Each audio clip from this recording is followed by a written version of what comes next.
মটনটা আধ কাঁচা ছিল, সেদ্ধ হয়নি, এরকম অত ভালো লাগেনি আমাদের। মলদ্বীপস আসার জন্য ভারতীয় নাগরিকদের ভিসা লাগে না আগের থেকে, অ্যারাইভাল ভিসা দেয়। মানে আপনি মলদ্বীপস পৌঁছাবেন, এয়ারপোর্টে ইমিগ্রেশন কাউন্টারে কিছু বেসিক ডকুমেন্টস দেখতে চাইবে, সেটা দেখলে ইমিডিয়েটলি আপনাকে ভিসা গ্রান্ট করে দেবে। অ্যারাইভাল কার্ড বলতে পারেন, অনেক দেশেরই আছে। তো এখানে সেটাকে ইমুগা ডিক্লারেশন বলে। কোনো রিফান্ড করলো না এয়ার ইন্ডিয়া, যেহেতু ওদের 6 ঘন্টা নাকি না হলে ওরা ফুল রিফান্ড করে না। বোর্ডে দেখছি 11:35, মানে ফটফট ফটফট করে ওরা টাইম পিছিয়েই যাচ্ছে। আমরা এয়ারপোর্টে দাঁড়িয়ে, কারণ আমাদের রিসর্টে টাকা পেমেন্ট করা ছিল, এবার যদি আমরা না আসতে পারি আমাদের সম্পূর্ণ টাকাটা রিসর্টের নষ্ট হতো, ক্যান্সেলেশনের টাইম ওভার হয়ে গেছিলো, 3টে ফ্লাইটের টাকা পুরো নষ্ট। আমরা দেখলাম না, ওইভাবে হবে না, আমরা আসতেও পারবো না, হয়তো আসতামও না যদি না রিসর্টটা বুক করা থাকতো। রিসর্টের অনেক টাকা, এবার এটা নষ্ট করতে আর আমাদের মন চাইলো না।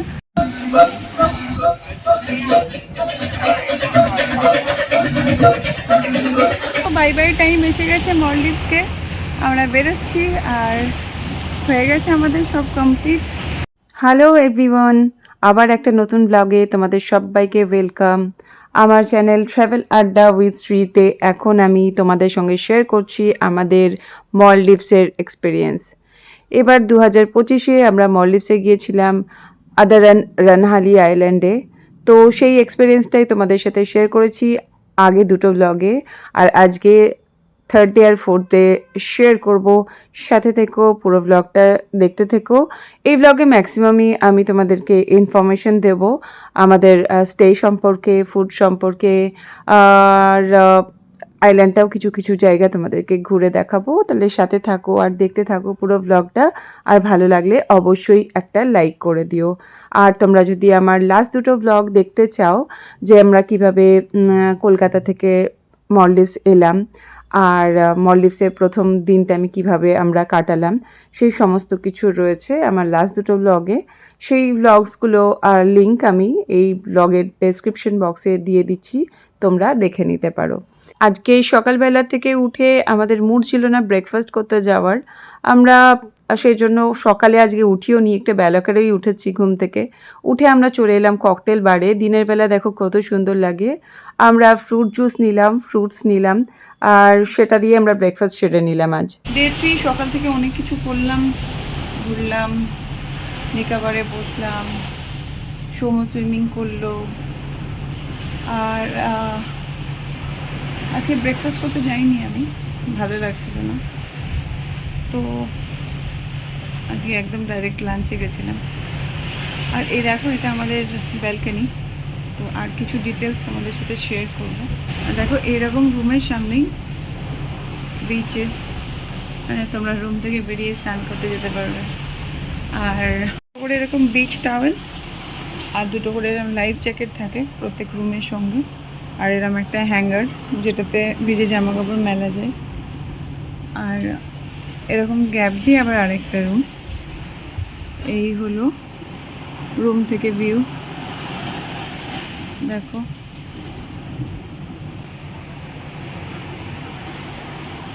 সান আইল্যান্ডের সাথে কম্পেয়ার করলে সান আইল্যান্ড অনেক বেটার। সান আইল্যান্ডে এরিয়াটা অনেক বড়, আর অনেক কিছু অ্যাক্টিভিটিস আছে ওখানে করার, লাইক অনেক জায়গায় জায়গায় ওরা সেলফি জোন বানিয়ে রেখেছে। এখানে যেটা নেই সেলফি জোনের ব্যাপারটা, একটা জায়গাতেই আছে শুধু, ওয়াটার ভিলার ওখানে, আর এখানে দুটো জায়গায় আছে, তো সেরকম কিছু নেই। আর আমার ওভারঅল এক্সপিরিয়েন্স ভালো, কারণ মানে সেই ভাইবসটা আছে, ওইটা অনেক বেটার ছিল এটার তুলনায়, সেটা বলতে পারি। বাট এটাও ভালো, এটাও খারাপ কিছু নয়, এটাও যথেষ্ট ভালো।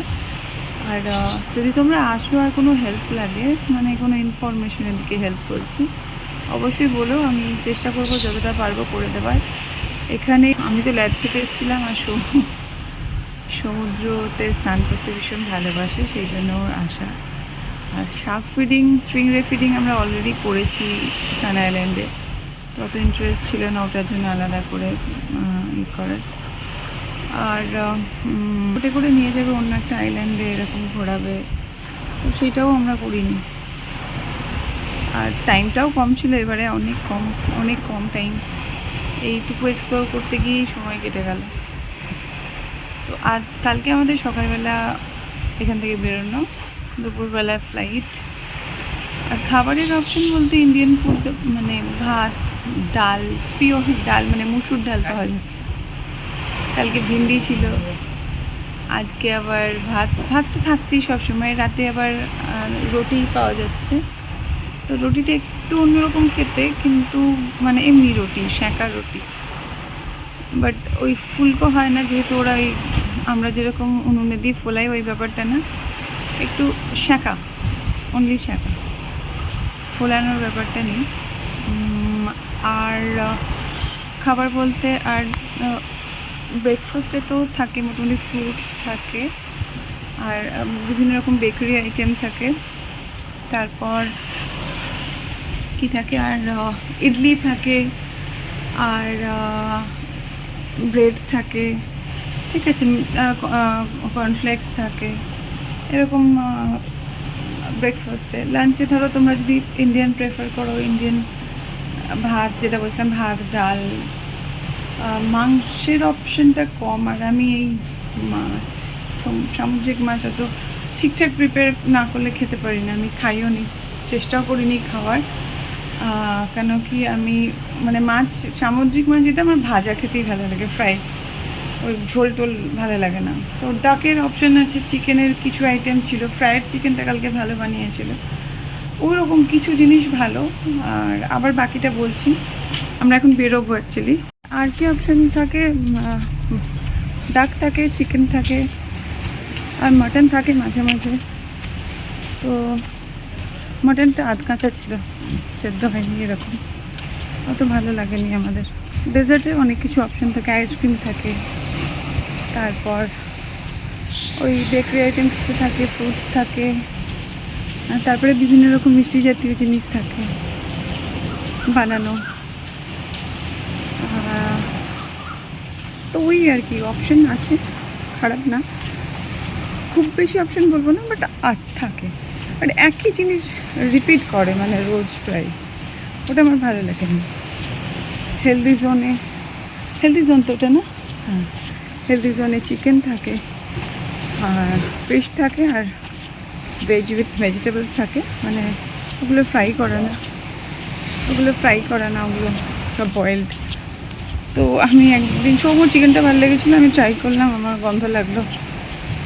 আমি একটু ভাজা জিনিস পছন্দ করি, সো সেই কারণে।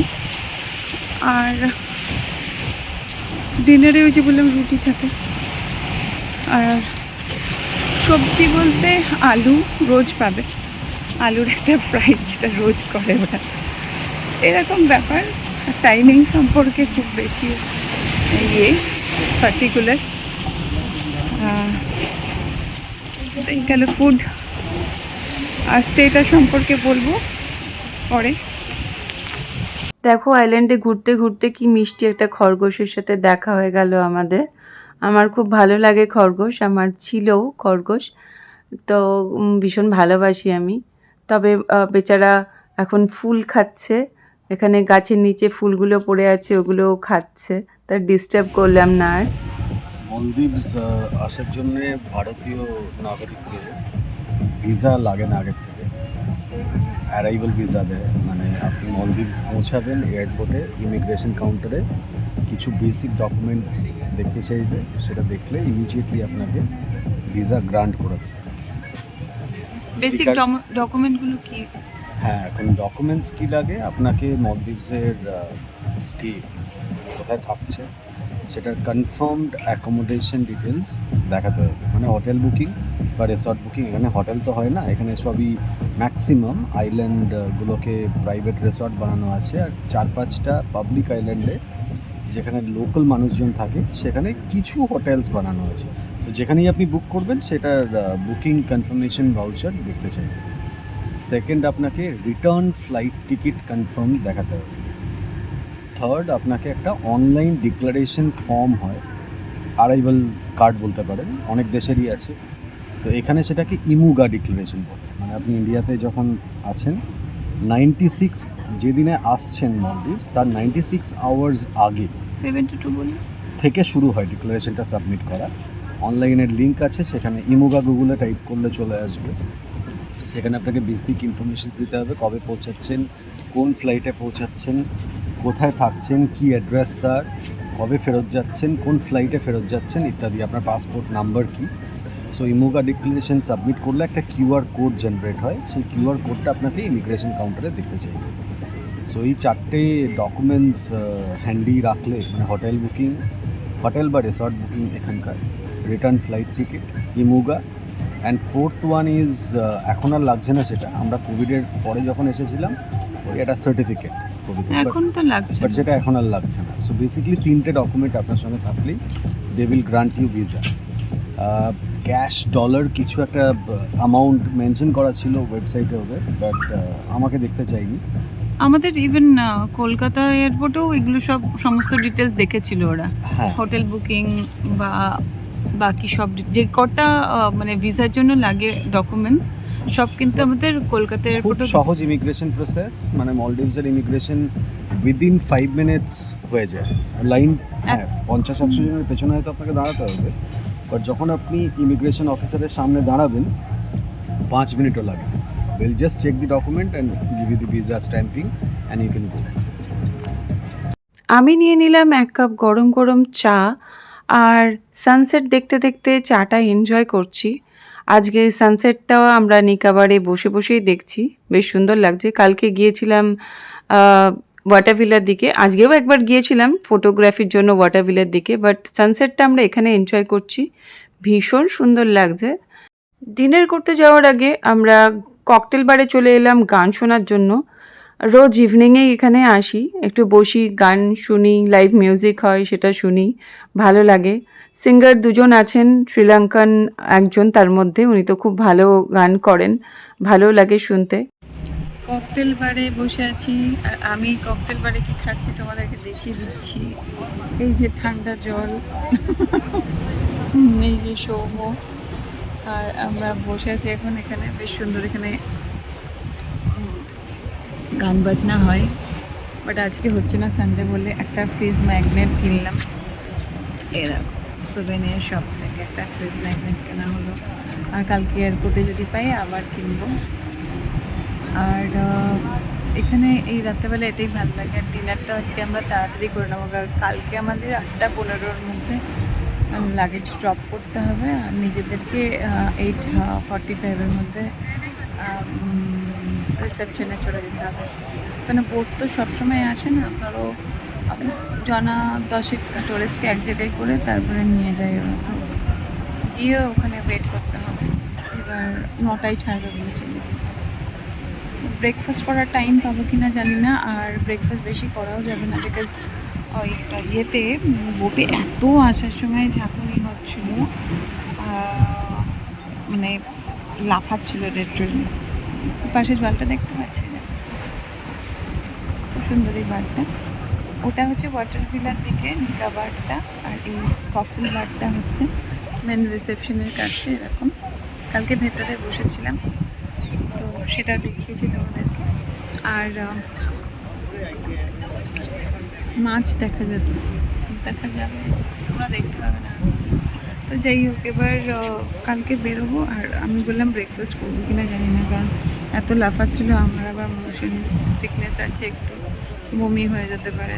সোমকে এক্ষুনি বলছিলাম, সোম আমি ব্রেকফাস্ট করবো না সেরকম। তো যাই হোক, এখন একটুখানি এখানে বসে টাইম পাস করে ডিনার করে নেবো।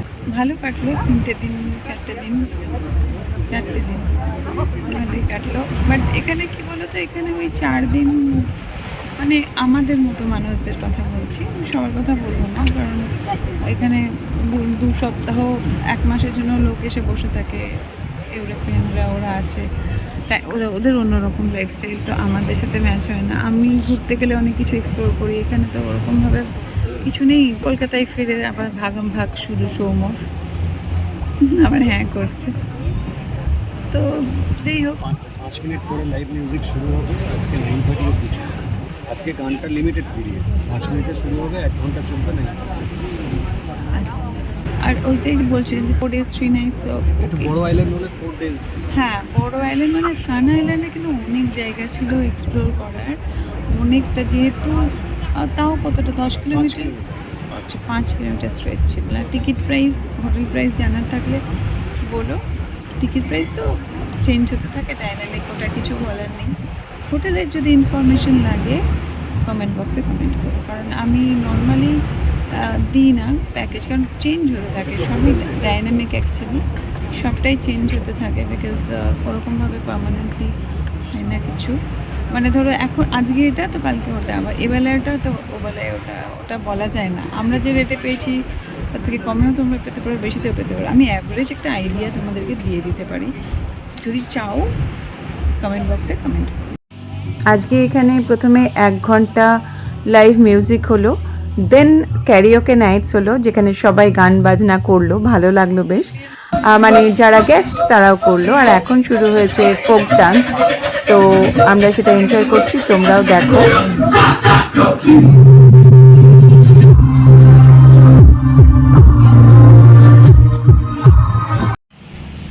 মলদ্বীপ থেকে গুড মর্নিং। তোমাদের সাথে গল্পটা করা হয়নি আসার দিনের। আসার দিন আমাদের কলকাতা এয়ারপোর্ট থেকে 8:30টায় ফ্লাইট ছিল, আর বম্বে থেকে ছিল ফ্লাইট ভোর 3টের সময়। তো আর বম্বেতে ছিল আমাদের টার্মিনাল চেঞ্জ, ঠিক আছে। এবার আমরা প্রথমে আমাদের এয়ার ইন্ডিয়ার ফ্লাইট ছিল, সেটা টাইমটা পিছিয়ে দিল হঠাৎ করে, বেশি 7 দিন 10 দিন মতো আগে ট্যুরের। তো তখন যখন করা হলো তখন আমাদেরকে চেঞ্জ করতে হলো, কোনো রিফান্ড করলো না এয়ার ইন্ডিয়া, যেহেতু ওদের 6 ঘন্টা নাকি না হলে ওরা ফুল রিফান্ড করে না। তো কাটা হলো 8:30টার সময় ছিল কলকাতা থেকে। তো আমাদের 3-4 ঘন্টা একটা গ্যাপ দরকার ছিল বম্বে এয়ারপোর্টে, কারণ টার্মিনাল চেঞ্জ ছিল। তো যাই হোক, তারপরে আমরা বেরোলাম। বেরিয়ে বাড়ির থেকে যখন বেরোচ্ছি তার আগে মেসেজ এলো ওটা 9:30 হয়েছে। তো সৌম্য বললো যে 9:40-এ। তো তখন সৌম্য বললো ঠিক আছে, ম্যানেজ হয়ে যাবে, অসুবিধা হবে না। গিয়ে আমরা বেশ সুন্দর ওখানে বোর্ডিং পাস নিয়েছি, খাওয়া দাওয়া করছি, যে আমাদের 9:30টায় ফ্লাইট সেই মতো। হঠাৎ বোর্ডিং পাসের টাইম দেখছি 10:30, 10:40, মাথা ঘুরে গেছে। তারপরে বোর্ডে দেখছি 11:35, মানে ফটফট ফটফট করে ওরা টাইম পিছিয়েই যাচ্ছে। তো আমরা কাউন্টারে যেতে পারবো না, কারণ সিকিউরিটি হয়ে গেছে। আবার ওখান থেকে ফোন করা হলো ওদের যিনি আছেন ম্যানেজার, তারা এসে আমাদেরকে বার করে নিয়ে গেল। নিয়ে যাওয়ার পরে আমরা জানছি যে না, হবে না, এবং আমরা 3টে ফ্লাইটটা পাবো না। কীরকম ছড়ার দেখো, আমাদের এয়ার ইন্ডিয়া ফার্স্টে টাকাটা গেছে নষ্ট হয়ে, দেন টিকিট কাটা ছিল সেটা নষ্ট হলো, কারণ 3 ঘন্টার ওভার না হলে ওরা টাকা ফেরত দেয় না। তো আমাদের 2 ঘন্টা 50 মিনিট না 45 মিনিট হচ্ছিল, 3 ঘন্টা হয়নি, টাকা ফেরত পাওয়া গেল না ওটারও কোনো। ওরা আমাদেরকে লাগেজ দিয়ে দিল, সেই লাগেজের জন্য আমরা 1 ঘন্টা 20 মিনিট দাঁড়িয়েছিলাম, যেহেতু লাগেজ ওরা মানে ওদেরকে দেওয়া হয়ে গেছিলো, আমাদের সমস্ত কিছুই হয়ে গেছিলো, প্রসেস কমপ্লিট। আমরা এয়ারপোর্টে দাঁড়িয়ে, কারণ আমাদের রিসর্টে টাকা পেমেন্ট করা ছিল, এবার যদি আমরা না আসতে পারি আমাদের সম্পূর্ণ টাকাটা রিসর্টের নষ্ট হতো, ক্যান্সেলেশনের টাইম ওভার হয়ে গেছিলো, পুরো টাকাটা নষ্ট হতো। তো আমাদেরকে আসতেই হতো। এবার বম্বে দিয়ে যে আসবো, আর কোনো এয়ারলাইন্সের কোনো ফ্লাইট নেই যেটা আমাদেরকে বম্বে পর্যন্ত পৌঁছায়, মানে আমাদের 3 ঘন্টা একটা গ্যাপ থাকে, অলরেডি অনেকটা লেট হয়েও গেছিলো ভোর 3টের সময়। ওই ফ্লাইটটা কোনো চেঞ্জ হচ্ছে না, বম্বের ফ্লাইটটা। সো বম্বের ফ্লাইটটাও গেল, ওখানকার ইন্টারন্যাশনাল ফ্লাইটে টাকাটাও পুরো নষ্ট, 3টে ফ্লাইটের টাকা পুরো নষ্ট। আমরা দেখলাম না, ওইভাবে হবে না, আমরা আসতেও পারবো না, হয়তো আসতামও না যদি না রিসর্টটা বুক করা থাকতো। রিসর্টের অনেক টাকা এবার এটা নষ্ট করতে আর আমাদের মন চাইলো না। আমরা যেটা করলাম, আমরা ওখান থেকে একটা ওখানে টিকিট কাটবো, তখন আমরা লাগেজ পাইনি, লাগেজের জন্য অনেকক্ষণ দাঁড়িয়েছি করতে করতে আমরা ডিসিশন নিলাম ঠিক আছে, 12:55-এ একটা ফ্লাইট ছিল এয়ার ইন্ডিয়ার ফ্লাইটটা ভায়া দিল্লিতে 5 আওয়ার্সের লেওভার। তো আমরা বললাম না, এটাই কেটে নিই। আর 12:55 মানে তখন লাগেজ পাইনি আমরা, আমাদেরকে তখন সিকিউরিটি চেক করে নিতে হবে, ওটা সিকিউরিটি চলছিল। আর একটা ছিল ভোরবেলায় ইন্ডিগো ফ্লাইট, কিন্তু সেটা ভোর 5টার সময় তো আমাদেরকে ওয়েট করতে হতো, আর সেটা মালে পৌঁছতো কটার সময় দেখলাম 2:30, 2:45, 2:45 পৌঁছতো। তো হবে না, ওটা অনেক দেরি হয়ে যাচ্ছে। আর এটার মালের টাইম দেখলাম কটা ছিল, এটা মালের টাইম ছিল 11টা, 11:30 মতো। তো আমরা তখন ওখানে দাঁড়িয়ে টিকিটটা সৌমক কাটলো, ঠিক আছে, ওখানে দাঁড়িয়ে কাটতে কাটতে তখন আমার চিন্তা হচ্ছে যদি লাগেজ না পাই, ওদের লাগেজ নিয়ে খুব অনেকক্ষণ দাঁড়িয়েছি। আবার ওদেরকে বারবার পুশ করতে শুরু করলাম, লাগেজ দিন করে করে। তারপরে আলটিমেটলি লাগেজ পাওয়া গেলো। আমরা নতুন করে আবার সিকিউরিটি চেক করলাম, মানে প্রথমে বোর্ডিং পাস কালেক্ট করলাম এয়ার ইন্ডিয়ার ওখান থেকে, ওরা সমস্ত ডিটেলস নিয়ে নিল। এয়ার ইন্ডিয়ার কাউন্টারে আমাদের কাছ থেকে এই মুগা থেকে শুরু করে এভরিথিং, হোটেল বুকিং, আসা যাওয়া, ফ্লাইট, সমস্ত কিছু ডিটেলস ওরা নিয়ে নিয়েছিল। তো নিয়ে যাওয়ার পরে আমরা যেটা সুবিধা পেলাম সেটা থ্রু চেক ইন হয়ে গেল লাগেজটা।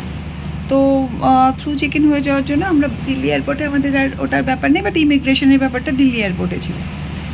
তো এবার আমরা ওখানে নর্মাল ঢুকে গেলাম, সিকিউরিটি চেক করে ঢুকে যাওয়ার পরে তারপরে ওখানে গিয়ে মানে 1-1.5 ঘন্টার মতো টাইম স্পেন্ড করতে করতে বোর্ডিং শুরু হয়ে গেল। তো ঠিক আছে, ওকে, দিল্লি পৌঁছলাম। দিল্লি পৌঁছে তোমাদের সাথে কথা বলেছি, তারপরে আর কোনো অসুবিধা হয়নি। এখানে পৌঁছে আবার এখানে বোটের জন্য আমাদেরকে একটু ওয়েট করতে হয়েছিল, স্পিড বোটের জন্য। আমরা পৌঁছে গেছিলাম, কিন্তু শুধু আমাদের জন্য তো বোট আসবে না, মানে ওরা অনেকজন একসাথে 10-12 জন আসার, মানে ধরো 3-4টে ফ্লাইট ওরা দেখে, তারপরে বুকিংসটা থাকে। আর এদের আরেকটা রিসর্ট আছে বাদুতে, তো ওখানেও অনেকে যায়। তো ওখান থেকে ওরা পিক করা ছিল, ড্রপ করা ছিল, তো সেইগুলো করে টোরে তারপরে এসে আলটিমেটলি দুপুরবেলা এখানে পৌঁছালাম। এখানে ওই 2-2:30 নাগাদ পৌঁছালাম, এসে লাঞ্চ করলাম। তোমাদের তো দেখিয়েছি সেগুলো সব কিছু। এইটাই বলার ছিল যে আমাদের 3টে ফ্লাইটের টাকা পুরো নষ্ট হয়েছে এই মলডিভস ট্রিপটার জন্য। ওটা খুব খারাপ লাগছে যে মানে এতটা এক্সপেন্সিভ এমনি ট্রিপ হয়ে যায় মলডিভসের, তারপরে আর তখন ওই একটা মানে যেহেতু একটা প্রবলেম চলছিল, তো আসতে পেরেছি, এটাই বড় কথা। এখন ওই মোমেন্টে আমরা ভেবেছিলাম হয়তো এসেই পৌঁছাতে পারবো না। তো যাই হোক, আলটিমেটলি এসে পৌঁছলাম, ঘোরাটাও হয়ে গেল। আজকে ফেরার দিন, বাড়ি ফিরছি। এখানে আমাদের কাছে একটা মেল এলো যে এয়ার ইন্ডিয়া থেকে যে আমরা মালে থেকে থ্রু চেক ইন করতে পারবো না, আমাদেরকে দিল্লি এয়ারপোর্টে গিয়ে, কিন্তু এয়ার ইন্ডিয়ারই ফ্লাইট, সেম ফ্লাইট, মানে আমাদেরকে অবশ্য লেওভার আছে ওখানে 5-5.5 ঘন্টা। তো আমাদের গিয়ে ওখান থেকে নিতে হবে লাগেজ। বড় এয়ারপোর্টে অনেকটা টাইম লাগে, তবে টার্মিনাল চেঞ্জ নেই এই মোমেন্টে। আমি টিকিটটা জাস্ট চেক করলাম, টার্মিনাল 3-তে আমরা পৌঁছবো, ওখান থেকেই আমাদের ডোমেস্টিক ফ্লাইট। মলডিভসে হয়ে গেল আমাদের টাইম। এখন যাব, ব্রেকফাস্ট করব, করে নিয়ে আমরা বেরিয়ে যাব। এখন 7:30টায় ওপেন হয়, এখন 7টা মতো বাজে। আমি পুরো রেডি, আর চেঞ্জ করব, ব্রেকফাস্ট করে এসে চেঞ্জ করে আমাদেরকে এখান থেকে বেরোতে হবে কটা, 8টা না, সরি 8:45, তাই তো, 8:45-এ 8:15 মধ্যে লাগেজটা এখানে দিয়ে দিতে হবে। তারপরে আমরা একটু রেস্ট করে তারপরে বেরোবো। সৌম্য উঠলো, ওর কিছু হয়নি এখনও। আমি পুরো রেডি হয়ে বসে আছি, কারণ আমি ভুল করে ইন্ডিয়ান টাইমে অ্যালার্ম দিয়ে দিয়েছিলাম। এখান থেকে ইন্ডিয়া ধরো 8 ঘন্টা এগিয়ে আছে, তো সেই জন্য 8 ঘন্টা আগে উঠে পড়েছি বলে আমি 8 ঘন্টা আগে রেডি হয়ে গেছি। এবার সৌম্য রেডি হবে, ততক্ষণ আমি বসি। আর ওই জন্য তোমাদেরকে বলে দিলাম পুরো গল্পটা। তো যাই হোক, আবার তোমাদের সাথে দেখা হচ্ছে, আবারও আসছি, পুরো বলবো সমস্ত কিছু। সো বাই টাইম এসে গেছে মলডিভসকে, আমরা বেরোচ্ছি। আর হয়ে গেছে আমাদের সব কমপ্লিট। এই যে স্পিড বোটও এসে গেছে, এখন আমরা রিসেপশনে একটু ওয়েট করব। 9টার সময় বোট ছাড়বে, এখন 8:30, একটু বেশি। তো প্রচণ্ড গরম আজকে লাগছে, প্রচণ্ড গরম। তো বেরোবো। এই যে রিসেপশন, এখানে ওয়েট করছি, লাগেজও চলে এসেছে আমাদের। তো যাই হোক, ওভারঅল এক্সপিরিয়েন্স মোটামুটি ভালোই। আর আজকে পৌঁছতে মাঝরাত হয়ে যাবে। আমিও গিয়ে ওখানে বসি, সৌম্য ওখানে বসি। সেদিন যে দোলনাটাই আমি চড়তে পারছিলাম না, সেটা এখন জল খুব কম। সকালবেলা এসে দেখছি দোলনাগুলো দেখা যাচ্ছে, জলের নিচে নেই। সকালে একটু বৃষ্টিও হয়ে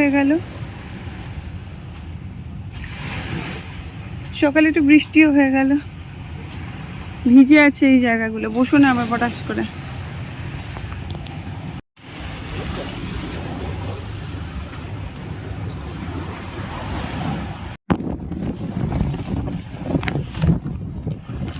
আমাদের বোট এসে গেছে।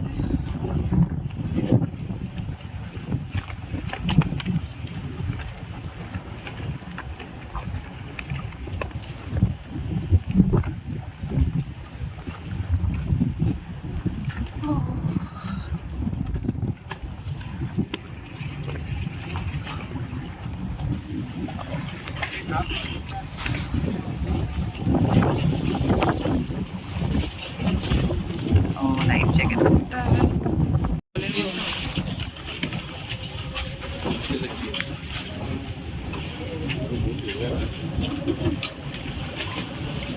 এখানে জলটা আরো পয়সা একদম।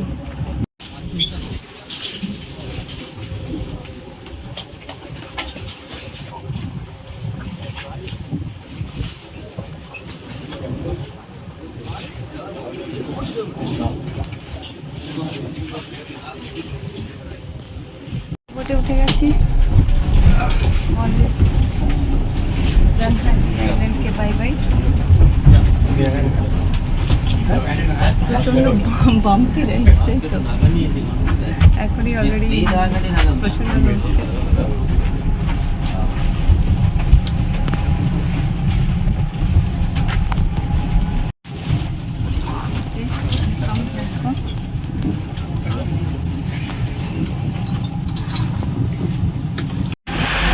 তো আমরা মালে পৌঁছে গেছি। 45 মিনিটস মতো টাইম লাগলো। আর এই যে এয়ারপোর্টের গেট, তার আগে সৌম্য গেল এখন এখানে স্মোকিং জোন আছে, সেখানে স্মোক করতে। আমি ওয়েট করছি লাগেজ নিয়ে, তারপরে উঠবো গিয়ে।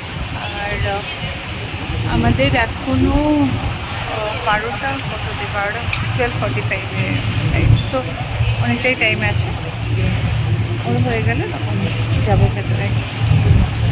আজকে রাইডটা তো বাম্পি রাইড ছিল না, আজকে অনেক ঠিকঠাক ছিল। আর আগের দিন তো ওখানে যাওয়ার সময় পুরো নাচতে নাচতে গিয়েছি। যাই হোক, ওকে, চলো আবার আসছি। ভেতরে হয়তো রেকর্ডিং করতে দেবে না, কারণ এই এয়ারপোর্টের ভেতরে রেকর্ডিং করতে দেয় না।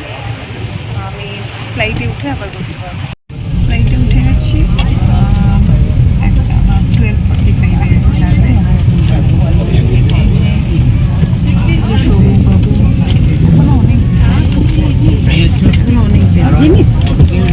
সিটটা দেখো, এরকম লেগ স্পেস,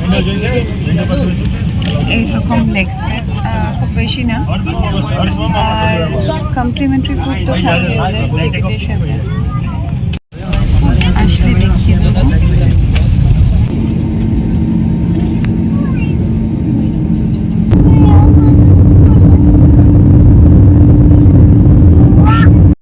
আমাদের লাঞ্চ এসে গেছে। এর আগে আমাদেরকে ড্রিঙ্ক সার্ভ করা হয়েছিল। আমি ডায়েট কোক নিয়েছিলাম।